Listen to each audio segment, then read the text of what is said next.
नमस्कार, देश की बात में हाजिर हैं। पहले बात उत्तराखंड के चमोली की। यहां अलकनंदा के तट पर ट्रांसफार्मर फटने से 16 लोगों की मौत हो गई है और 8 लोग घायल हुए हैं। जहां नमामि गंगे प्रोजेक्ट में यह हादसा हुआ है, वहां लोग करंट की चपेट में आ गए। तो इन 16 लोगों में 4 पुलिस वाले भी बताए जा रहे हैं। हादसे में घायल लोगों को एयरलिफ्ट कर चॉपर के जरिए ऋषिकेश के एम्स ले जाया गया है। मुख्यमंत्री धामी ने मैजिस्ट्रियल जांच के आदेश दे दिए हैं और इस पर बात करने के लिए हमारे साथ उत्तराखंड के डीजीपी अशोक कुमार मौजूद हैं। बहुत बहुत धन्यवाद जुड़ने के लिए सर। बहुत दुखद हादसा हुआ है जो चमेली में हुआ है, क्या डिटेल्स आपके पास इस समय है? देखिए, बहुत ही दुखद घटना हुई है और शुरुआत में तो एक करंट लगने से एक कर्मचारी की डेथ हुई थी, किंतु बाद में जो है इसमें दूसरे फेज में करंट आया है और जो हमारे चौकी इंचार्ज और 3 होमगार्ड जो पंचायतनामा भरने गए थे और मौके पे देखने गए, वो भी इसमें फंस गए और कुल मिलाकर के अभी तक जो है 16 डेथ और 8 घायल जो है अभी तक रिपोर्टेड है। इनमें से 4 लोग एम्स ऋषिकेश में आ चुके हैं, जो 8 घायल। तो जी, करंट लीक पर क्या जानकारी मिल रही है? इतने सारे लोग एक साथ।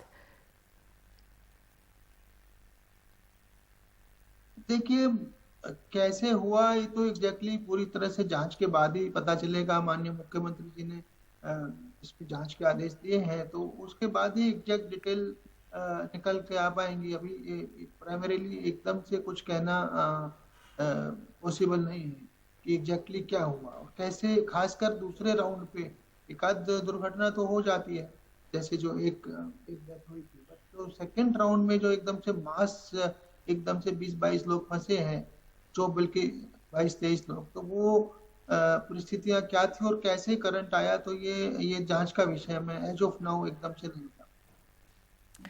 बिल्कुल, जिनकी जान गई है, प्रोजेक्ट में काम करने वाले लोग भी थे, लेकिन इसमें पुलिस वाले भी थे। जी, एक हमारा सब इंस्पेक्टर चौकी इंचार्ज है और 3 होमगार्ड्स हैं। जी। अशोक जी, लेकिन बाढ़ के हालात और जल भराव की समस्याएं कई राज्यों में, जिस तरह से बारिश हो रही है और वहां पर भी रेस्क्यू ऑपरेशंस चल रहे हैं, ऐसे बचाव दल क्या एहतियात बरतते हैं? क्या कोई गाइडलाइंस हैं या जारी की जाएंगी?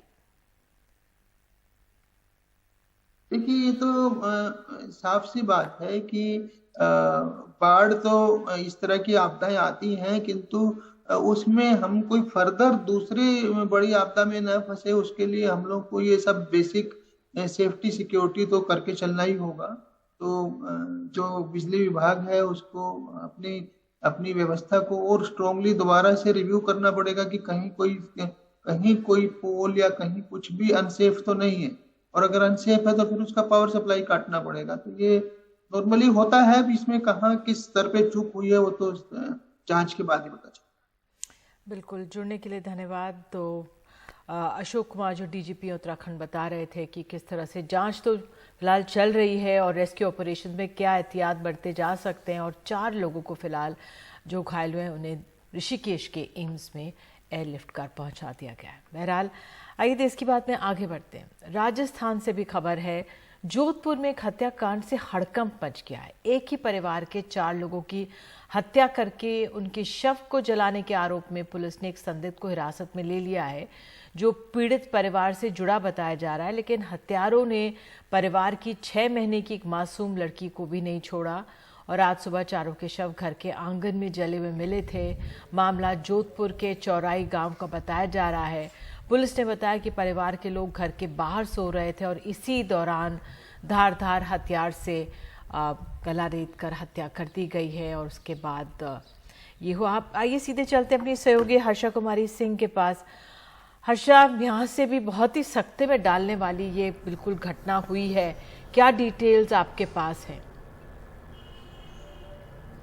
देखिए, हमारे पास जो डिटेल्स जो पुलिस के मुताबिक है वो ये है कि आज सुबह सुबह की घटना है। करीब 4-5 बजे ये हुआ है और जो ये ढाणी है, इसका मतलब है कि गांव से थोड़ा दूर खेत में इनका ये घर था। यहाँ पे ये रात को सो रहे थे और ये उस टाइम हत्या करके, कुछ धारेदार हत्या करके, बताया जा रहा है कि कुल्हाड़ी से फिर वो शवों को घसीट के और उनको जलाने का कोशिश किया गया। उसमें एक 6 माह की बच्ची भी है। जिसकी निर्मम हत्या कर दी गई है। जब लोगों ने देखा कि उस ढाणी से धुआं आ रहा है, तब गांव वाले वहां पर पहुंचे और ये देखा कि एक दंपति 50 और 55 इयर्स ओल्ड, उनकी बहू और ये 6 महीने की बच्ची, इनकी हत्या कर दी गई है। जो उनका बेटा था वो वहां पर मौजूद नहीं था, लेकिन परिवार वालों से जब FIR लिखी गई तो बताया गया है कि कोई मामला है, आपसी जमीन विवाद का चल रहा है, काफी समय से चल रहा है। इसलिए जो मृतक है उसी के ताऊ के लड़के को पुलिस ने पकड़ा है। पुलिस हिरासत में उसने कबूल किया है, लेकिन अभी कोरॉबोरेटिव एविडेंस बहुत जरूरी है। FSL की एविडेंस जो है प्लस जो मर्डर वेपन है उसको बरामद करना बहुत जरूरी रहेगा पुलिस के लिए। तो फिलहाल ये आपसी रंजिश के चलते बताया जा रहा है कि इस तरह की निर्मम हत्या की गई है। हर्षा, फिलहाल धन्यवाद इस जानकारी के लिए, लेकिन वाकई में बहुत ही दुखद ये पूरी हत्या हुई है। आपसी रंजिश का ऐसे नतीजा बताया जा रहा है। तो आइए बात करते हैं, आगे बढ़ते हैं और अब बात राजनीति की। संसद का मॉनसून सत्र कल से शुरू हो रहा है, 11 अगस्त तक चलेगा। कई महत्वपूर्ण बिल सरकार लाएगी। 31 बिलों की सूची जारी की गई है। इनमें दिल्ली में अफसरों की ट्रांसफर पोस्टिंग पर अध्यादेश को कानून में बदलने के लिए विधेयक, जन विश्वास bill, cinematography bill, data protection bill आदि शामिल हैं। और अब ऑल पार्टी बैठक, आपको बता दें कल से शुरू हो रहे संसद के मॉनसून सत्र से पहले सरकार ने आज सर्वदलीय बैठक बुलाई हुई है, जिसमें सत्र को सुचारू रूप से चलाने के लिए सभी दलों से चर्चा की जा रही है। इसके अलावा NDA के फ्लोर लीडर्स की भी एक बैठक आज शाम 5:30 बजे हुई है। कुछ देर पहले संसदीय कार्य मंत्री प्रहलाद जोशी ने कहा है कि सरकार मॉनसून सत्र में मणिपुर के हालात पर चर्चा के लिए तैयार है। सभी पार्टियां मणिपुर के बारे में चर्चा की मांग कर रहे थे। मणिपुर के बारे में चर्चा के लिए सरकार तैयार है और जब माननीय स्पीकर और चेयरमैन डेट डिसाइड करेंगे, समय डिसाइड करेंगे, तब सरकार तैयार है। और कुछ भी जो भी इश्यू है नियम और प्रक्रिया के अनुसार स्पीकर और चेयरमैन के परमिशन के साथ सरकार चर्चा करने के लिए तैयार है। हमने मीटिंग में भी ये बताया कि हम तैयार है। जब तैयार है बोलने के बाद प्रधानमंत्री आना और ये आना, ये सब ये क्या है, सदन शायद मुझे लगता है सदन में हंगामा करने के लिए वो केवेट डाल रहे हैं। जो हादसे हुई थी, जिस हादसे के चलते काफी लोगों को मौत भी हो गई, और रेलवे की हादसे पे चर्चा हो, बेरोजगारी है और हिंदुस्तान में महंगाई, ये तो आम मुद्दा है।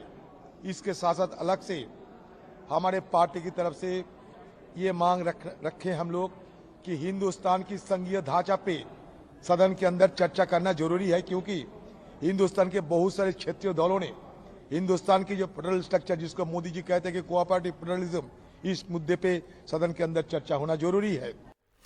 हम इस पर अधिक जानकारी के लिए हमारे सहयोगी राजीव रंजन मौजूद है। राजीव, तो विपक्ष का क्या मूड लग रहा है, क्या आपका आंकलन है, संसद क्या सुचारू रूप से कल चल पाएगी?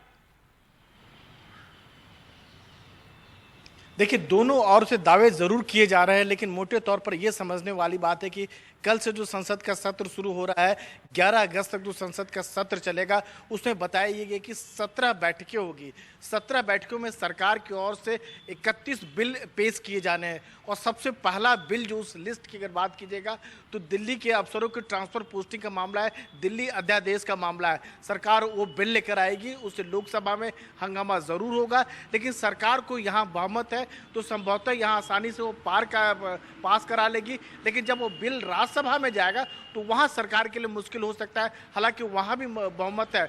मुश्किल उस हालत में हो सकता है कि जब बीजू जनता दल या BRS जैसी पार्टियां जो है जो केजरीवाल के समर्थन में, दिल्ली सरकार के समर्थन में खड़ा हो। लेकिन सबसे बड़ी बात यह है कि विपक्ष जो है साफ तौर पर मांग कर रहे हैं लोकसभा में, जैसा अधीर रंजन चौधरी ने कहा कि हम मणिपुर के हालात को लेकर कल स्थगन प्रस्ताव पेश करेंगे और हम मांग करेंगे कि प्रधानमंत्री इस मामले को बयान दे। तो साफ है कि दोनों पक्ष जो है कहीं से झुकने को नहीं तैयार है।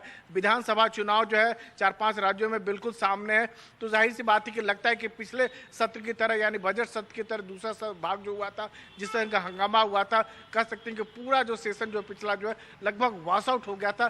कमोबेश इस बार भी हालात कुछ वैसे ही देखने पड़ेंगे, और उस हालात में तब जब एनडीए बनाम जो है अब कहा यह जा रहा है कि विपक्षी दलों का गठबंधन जो है इंडिया के बीच मुकाबला होने की बात सामने आ रही है। बिल्कुल राजीव, बहुत बहुत धन्यवाद इस जानकारी के लिए। तो देखना होगा कल से किस तरह से संसद क्या सुचारू रूप से चल पाता है या नहीं। बहरहाल कुछ और राजनीति की बात कर लेते हैं। नाराजगी से इनकार हुआ है, नीतीश कुमार ने करा है। आपको बता दें कि बेंगलुरु में जब कल बैठक हुई थी उसके बाद नीतीश कुमार की नाराजगी की अटकलें लगने लगी थी। सूत्रों के हवाले से ही ये अटकलें थी। कहा गया था कि कल बैठक के बाद बिना मीडिया से मिले वो निकल गए। बेंगलुरु बैठक में कांग्रेस हावी होने से वो असहज थे। होर्डिंग में राहुल, मल्लिकार्जुन खड़गे, सोनिया गांधी के बड़े फोटो थे, दूसरे नेताओं के छोटे फोटो लगाए गए थे और विपक्ष को साथ लाने का जिम्मा नीतीश कुमार ने क्योंकि उठाया था। तो इस पर एक तरह से नीतीश कुमार का बयान भी आया। उन्होंने कहा है कि नाराजगी की कोई बात नहीं है। आइए सुन लेते हैं नीतीश कुमार का और उन्हीं की पार्टी के ललन सिंह का क्या कहना है। 1999 में अटल जी की सरकार में हम लोग उसी समय थे, तो उस समय तो होता था। अब बाद में कभी हुआ है एनडीए का बैठक? कभी नहीं होता है। अभी तो चूंकि हम लोग बैठक करवा दिए तो वो बैठक शुरू की और कई लोगों को बुला बुला करके संख्या देने का कोई मतलब है? हम लोग क्या जो भी मीटिंग में आया है तो जो पार्टी नोन है उसी का, अब बाकी अभी कोई पार्टी बना है। सर 2024 का रिजल्ट क्या होगा? नरेंद्र मोदी बहुत अच्छा रिजल्ट होगा। एक बात खूब बढ़िया से जानिए, और देख रहे हैं ना हालत उन लोगों की कितनी खराब है, इसीलिए ना जो कर रहे हैं सब काम। तो जो हम लोग जितना काम कर रहे हैं उसी से परेशान है लोग। ये दुष्प्रचार गोदी मीडिया ने चलाया और अब चला रहा है नीतीश कुमार जी नाराज हैं। काहे का नीतीश कुमार जी नाराज होंगे? नीतीश कुमार जी विपक्षी एकता के सूत्रधार हैं और सूत्रधार कभी नाराज नहीं होता है। इंडिया सबों की सहमति से नाम तय हुआ है। नीतीश जी को संयोजक लेकर चर्चा है। अभी ये सब कोई बात नहीं है। अब अगली बैठक जब मुंबई में होगी तब आगे की चर्चा होगी।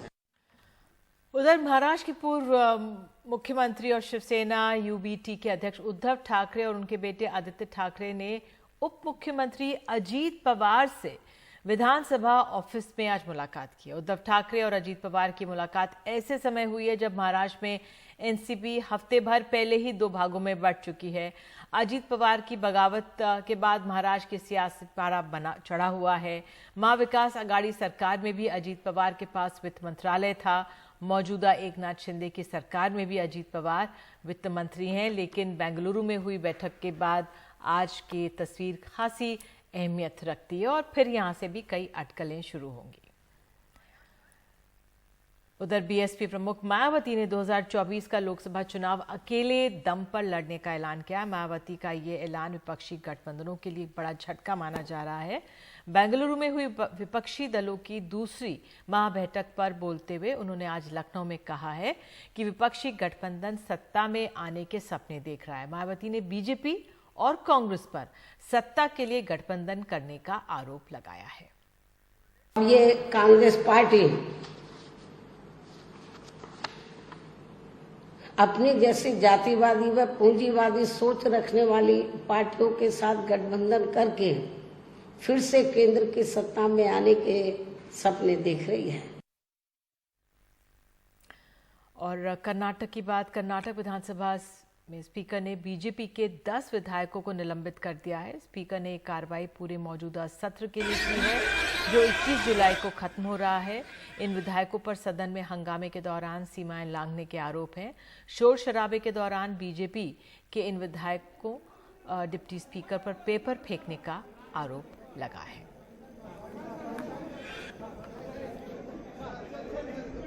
In Karnataka now, they have misused the IAS officers, position of the IAS officers. Principal secretary has been made like a peon on the doorstep of unknown leaders who are not known in their own state. They have given a protocol, and that's what we are questioning. See, they have given Rajya Maryade to the people who are on bail and the leaders who are unknown in their own state. Therefore, by giving Raj Maryada to such people, the real people's Maryada has gone. एक break ले रहे हैं। Break के बाद हम आपको बताएंगे किस तरह से हजारों में गाड़ियां ऐसी हैं दिल्ली में जिन्होंने कई चालान हुए लेकिन चालान अपने नहीं दिए, और इसी पर एक खास रिपोर्ट किस तरह से बिना चालान के ये गाड़ियां रहती हैं। 20,000 से ज़्यादा ऐसी गाड़ियां हैं जिन्होंने नहीं दिए हैं 100 से ज़्यादा चालान।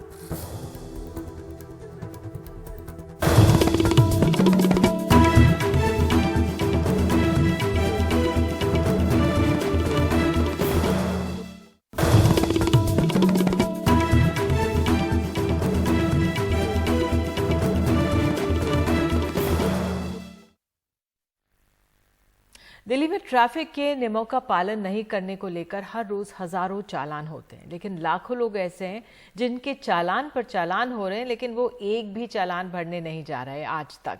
ऐसे लोगों पर कार्रवाई के लिए दिल्ली पुलिस ने अलग अलग राज्यों को पत्र लिखा है। दिल्ली ट्रैफिक पुलिस रोज हजारों चालान करती है। चालान या तो पुलिस वाले खुद करते हैं या फिर सड़कों पर लगे कैमरों के जरिए होते हैं। ज्यादातर लोग चालान भरते हैं, लेकिन लाखों लोग ऐसे भी हैं जिनके बरसों से चालान पर चालान हो रहे हैं, लेकिन ये आज तक चालान भरने नहीं आए। हम लोगों ने जो अपना ही एक एक्सरसाइज करी और उस विश्लेषण के तहत पाया कि करीबन 1,65,000 गाड़ियां ऐसी हैं जो जिन्होंने 20 या 20 से ज़्यादा वायलेशन किया है। ये चालान लापरवाही से गाड़ी चलाने, तेज रफ्तार, लाल बत्ती या स्टॉप के संकेत पर नहीं रुकने, गलत लेन में चलने जैसे मामलों के हैं। ट्रैफिक पुलिस के मुताबिक 20,684 ऐसे वाहन हैं जिनके दिल्ली में 100 या उससे ज्यादा बार चालान हो चुके हैं, लेकिन इनके मालिकों ने आज तक जुर्माना नहीं भरा। 1,65,072 ऐसे वाहन हैं जिनका 20 से ज्यादा बार चालान हुआ, लेकिन इन्होंने कभी भी जुर्माना नहीं भरा। इस साल 30 जून तक 58,81,261 वाहनों के कुल 2,63,96,367 चालान हुए हैं। इनमें से 5,25,220 वाहनों के 2,21,56,496 चालान बकाया हैं। चौंकाने वाली बात यह है कि इनमें से 67,42,448 बकाया नोटिस केवल 1,65,072 वाहनों के हैं। ट्रैफिक पुलिस ने दिल्ली सरकार के ट्रांसपोर्ट विभाग को पत्र लिखा है कि ऐसे मामलों में लोगों के ड्राइविंग लाइसेंस रद्द किए जाएं या फिर सस्पेंड किए जाएं या फिर कोई और कार्रवाई हो। वैसे इनमें से ज्यादातर गाड़ियां बाहर की हैं। वहां के महकमों को भी खत लिखे जा रहे हैं। हमने डेटा को फिल्टर किया है, दिल्ली के ट्रांसपोर्ट विभाग के साथ हमने शेयर किया है और आगे भी हम जो विभिन्न राज्य हैं जहां पर ये गाड़ियां रजिस्टर्ड हैं वहां पर भी हम इस विषय को उठाएंगे, जिसमें कुछ जो भी वैधानिक कार्रवाई बनती है रजिस्ट्रेशन से तहत, परमिट वायलेशन के तहत और जो लाइसेंस के तहत जो बनती है, क्योंकि अगर इतनी ज़्यादा वायलेशंस हो रही हैं तो ये डेंजरस ड्राइविंग भी है और साथ के साथ परमिट कंडीशंस की वायलेशन भी है, और हम इसको जो है उपयुक्त स्तर पर इस मुद्दे को उठा रहे हैं। दिल्ली ट्रैफिक पुलिस अब कह रही है कि ऐसे वाहन चालकों के खिलाफ सख्त कार्रवाई होगी। ऐसे लोग जिनकी गाड़ियों के 100 चालान हो चुके हैं और बार बार नोटिस देने के बाद भी वो चालान भरने नहीं आए, ऐसे लोग और उनकी गाड़ियों को ट्रैफिक पुलिस सड़कों के लिए खतरनाक मानती है। अब पुलिस उनके खिलाफ मोटर व्हीकल एक्ट में कड़ी कार्रवाई करवाने में लगी हुई है। नई दिल्ली से कैमरामैन मोहम्मद मुस्लिन के साथ मैं मुकेश सिंह सेंगर, एनडीटीवी इंडिया।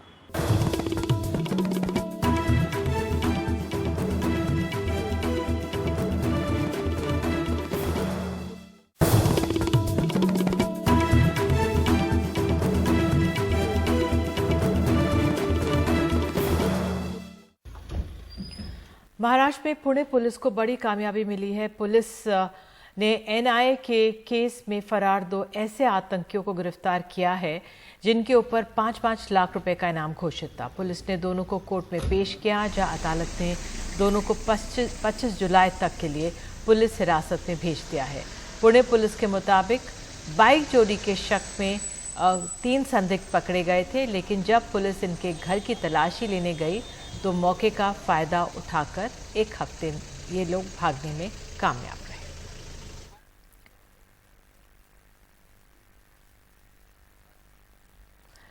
कर्नाटक में पुलिस का दावा है कि उसने एक हमले की बड़ी आतंकी साजिश को नाकाम किया है और 5 लोगों को हिरासत में ले लिया है।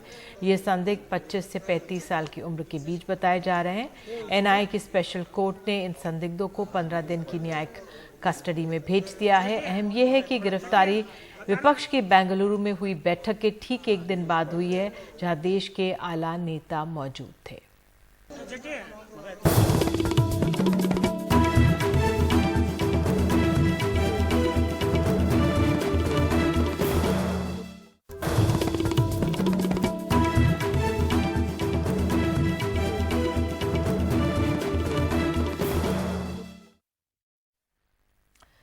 हैदराबाद में 1000 साल से ज़्यादा पुरानी सागौन की लकड़ी पर नक्काशी का काम जारी है। लोगों को ये नक्काशी बहुत आकर्षित कर रही है।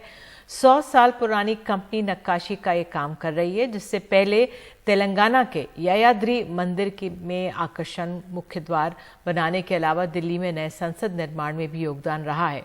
अयोध्या में बन रहे राम मंदिर के लिए भी इस कंपनी ने काम किया है। इसकी और जानकारी दे रही हमारी सहयोगी उमा सुधीर। ये अद्भुत सी जो मूर्ति आप देख रहे हैं, ये आदिशेष शयन महाविष्णु की है। आप जैसे देख सकते हैं महाविष्णु यहाँ पर लेटे हुए हैं। लेटे हुए पोज में ही बहुत सारे भगवान यहाँ पे हमारे साथ दिख रहे हैं। इसकी खासियत ये है कि ये 1000 पुरानी टीक वुड की बनी हुई है और इसकी जो लंबाई है 21 फुट है, इसकी जो चौड़ाई है वो 8.5 फुट है और इसका जो परिधि है, सरकमफ्रेंस है, वो 20 फुट तक भी है। और इसको बनाने वाले लोग हैं अनुराधा टिम्बर्स के परिवार के लोग। ये अनुराधा टिम्बर्स एक बहुत ही जानी मानी कंपनी है, जो लोग 3 जनरेशन से इनके फैमिली में टीक का बिजनेस है और ये 30 या 40 देशों को इसका एक्सपोर्ट करते हैं। इसके बारे में हमें बताइए कि ये आपने कैसे डिसाइड किया कि इसमें इतनी खूबसूरत सी एक आप मूर्ति बनवाएंगे? ये इतना बड़ा लकड़ी हमको नॉर्मली मिलता नहीं है। अभी हमारा 50 साल का हमारा टिम्बर एक्सपीरियंस में ये इतना बड़ा वाला 1500 साल तक एस्टिमेटेड एज है इसका, उतना बड़ा का लकड़ी सागवान का कभी हमने देखा नहीं। पिताजी भी नहीं देखा, हम भी नहीं देखा, हमारा ग्रैंडफादर देखा या नहीं देखा हमको नहीं मालूम। इतना बड़ा लकड़ी जब मिला मेरे को एक ही चिंता है, ये आगे जनरेशन कैसा देखेगा।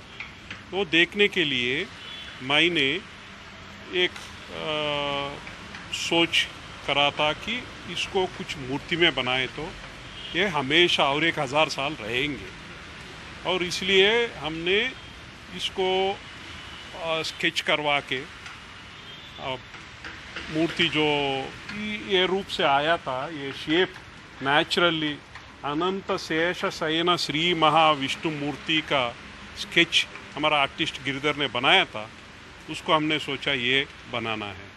तो हमने वैसे अनुमान कैसे लगाया जाता है? जैसे कहते हैं रिंग्स होते हैं ट्री के बार्क में रिंग्स होते हैं और उससे अनुमान लगाया जाता है कि ये हो सकता है कि 1000 साल पुराना हो और उससे भी ज्यादा हो सकता है, आपका कहना है? ट्री का कैलकुलेशन, ये ट्री नहीं है, कोई ट्री का कैलकुलेशन होता है एनुअल रिंग से, और एनुअल रिंग हमने गिनने जाएंगे इसमें ये 20 फुट ऊपर तक है। हमने काउंट करते जाते ही 1000 के ऊपर चले जा रहा है, और हमने इसको वो रफ एस्टिमेट किया था, ये 1000 से 1500 साल का उम्र है। और अभी तक दुनिया में सबसे बड़ी ऑफिस बिल्डिंग का खिताब अमेरिका के रक्षा विभाग के मुख्यालय भवन जो है पेंटागन के नाम रहा है, लेकिन अब सूरत में तैयार हुए सबसे बड़े डायमंड एक्सचेंज ने अमेरिका के पेंटागन को पीछे छोड़ दिया है। ये दुनिया की सबसे बड़ी ऑफिस बिल्डिंग अब बन गई है। इस इमारत का आधिकारिक उद्घाटन इस साल नवंबर में प्रधानमंत्री कर सकते हैं। सूरत को दुनिया की रत्न की राजधानी के रूप में जाना जाता है। यहाँ दुनिया के 90% हीरे तराशे जाते हैं। ऐसा बताया जा रहा है कि इस इमारत में 65,000 से अधिक हीरा प्रोफेशनल्स काम कर सकेंगे। इसमें पॉलिशर्स, कटर्स और व्यापारी आदि शामिल होंगे। इसे वन स्टॉप डेस्टिनेशन के रूप में बनाया गया है। इस इमारत को सूरत डायमंड बोर्स नाम दिया गया है। सूरत डायमंड बोर्स जो 6.7 million square foot construction area है, जिसमें 9 tower, ground plus 15 story building है, 2 बेसमेंट है। ये सारे के सारे 9 टावर्स है और हर एक फ्लोर पर कनेक्टेड है। तो एक ये single building, technically it becomes a single building, और ये वर्ल्ड का सबसे बड़ा ऑफिस बिल्डिंग है। इसके अंदर हमारे 4,500 से ज्यादा डायमंड ट्रेडिंग की ऑफिसेस है, और ग्राउंड फ्लोर पे उस जो ट्रेडिंग फैसिलिटीज के लिए जो अदर फैसिलिटीज रिक्वायर्ड होती है, बैंक्स, फाइनेंशियल इंस्टीट्यूट्स, रेस्टोरेंट्स वगैरह सभी हम लोगों ने ग्राउंड फ्लोर पे प्रोवाइड किया है। इसके साथ ही state of art custom clearance house भी हम लोगों ने यहाँ पे प्लान किया हुआ है, जिसकी भी जल्द ही परमिशन आने वाली है। तो यहाँ से रफ डायमंड की ट्रेडिंग से लेके पॉलिश डायमंड की बिक्री तक सभी एक प्रीमाइसिस में हो, ऐसा हम लोगों ने प्लान किया हुआ है। और इसी खबर के साथ देश की बात में आज के लिए इतना ही। नमस्कार।